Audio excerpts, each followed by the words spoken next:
আসসালামু আলাইকুম সবাইকে, নতুন একটি ভিডিওতে সবাইকে স্বাগতম। আজকে আমাদের ভিডিও আলোচ্য বিষয় রাশি ও ভৌত রাশি। রাশিতে সাধারণত আমরা সবাই জানি এই যে ভৌত জগতে যা কিছু পরিমাপ করা যায় বা পৃথিবীতে যা কিছু পরিমাপ করা যায় সবই রাশি, যেমন ঝড়, সময়, স্মরণ ইত্যাদি।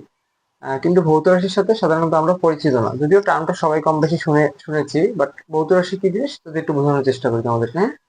আচ্ছা, আমরা এই একটা এক্সাম্পল দিলাম, এখানে একটা সমীকরণ। এই সমীকরণে তো আমরা যে কোনো একটা ভ্যালু বসালে এখানে একটা মান পাবো।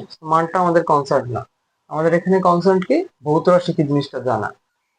ভৌত রাশি বিষয়টা এরকম যে কোনো কিছুকে যদি আমরা নির্দিষ্ট কোনো ডেফিনিশনের মাধ্যমে আয়ত্তে আনতে পারি সেটাকে ভৌত রাশি বলে। যেমন এটা কিন্তু একটা রাশি অবশ্যই, কিন্তু এটা ভৌত রাশি না। কারণ কি, আমরা যদি জিজ্ঞেস করি সমীকরণটা কিসের, তখন কিন্তু কেউ বলতে পারবো না এই সমীকরণটা কিসের। কিন্তু আমি যদি একটু পরে এই সমীকরণটাকে এভাবে ডিফাইন করে দিই যে নির্দিষ্ট সময় বস্তু, একটা ব্যক্তি বা বস্তু যে দূরত্ব অতিক্রম করে তার সমীকরণ এটা। অর্থাৎ যদি আমরা লিখতে চাই